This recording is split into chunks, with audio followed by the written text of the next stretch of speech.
besides the lighting and the exposure, the way you frame an image can also be very important. I suggest, like, before you start, you should turn on the grid lines. So like, you see those lines? Like those lines that go through the screen? I suggest you turn those on. You could usually find them in the settings. Hold on, let me see if I can. There, the grid display. Click on that, you should be able to. I prefer grid 1 because like there's less lines, there's less to look at, it's more simple. So yeah, you could turn that on in the settings. And like a way to use them would be using the rule of thirds, which I'll show right now. Okay, so basically what the rule of thirds says is that instead of having the subject, which is in this case is the water bottle, instead of having it directly in the center, so like, yeah, right in between the grid lines, you should have it like off to the side somewhere, or like on either side. So like it could be this side, or the other side. This like gives it more, this makes like a more compelling image. So it's like, it's nicer to look at, is basically what it does. So yeah, there, or I don't know, right there. So another tip besides like using the grid lines would be to use like natural lines. These are basically lines that you can find like naturally just in the environment around you. You can use these lines to like lead the viewer's image to lead the viewer's eyes to a subject you want them to look at. So these could be like streets, like sidewalks, street lamps, buildings, just anything there's like, I think that has a line that you can use to lead the viewer's eyes. So a smaller depth of field would mean a smaller f-stop number. But if we were to make that number higher, say 14, the image would get darker because there's less light that comes into the image.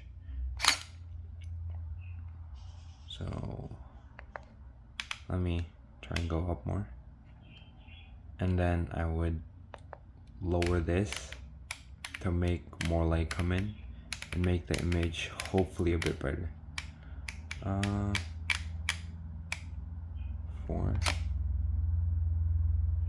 Oh, okay, that's too much. 2.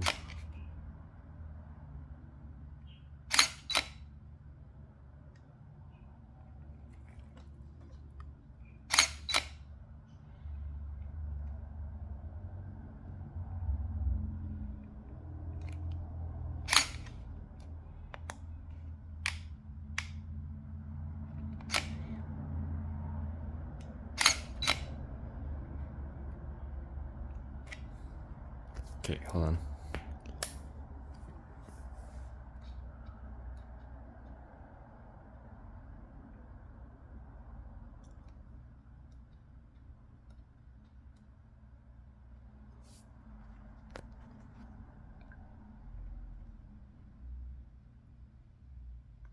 So yeah, there. With the higher f-stop number, you can get more of the image in focus. So with more of the image in focus, this helps with capturing the whole scene, which is important in forensic photography. If they need to capture what the whole scene looks like at the time. So yeah, this is an important, a helpful way to do it. Each piece of evidence should be photographed to record where they were found. They should also, these pictures should show the evidence's relationship with things like furniture or things around it. So for example, let's say that pen over there is the evidence.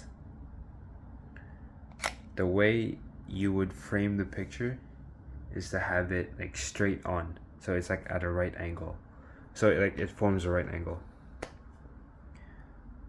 It's like there, so there it forms a right angle, and it should be head on or straight up above. What it shouldn't look like is something like that, where it comes off to the side. See, like that. It shouldn't come off to the side, because this creates like distortion. It's like, yeah. And every time you photograph evidence like this, you should use a scale. Using a scale is important because it provides like proper measurements, and if you have like the proper measurements and the scale of the photograph, you can reconstruct them. The photographs should be able to establish the scene. So let's say you were photographing evidence in a room like this. You should first photograph the room from all the sides, from all the corners, I mean. So you would take a shot from here, here, there, and right there. You should also take a shot from where the entrance is. This helps establish the scene. You should also use wide angle shots to cover the whole area, because close-up shots don't tell the whole story and can be easily taken out of context.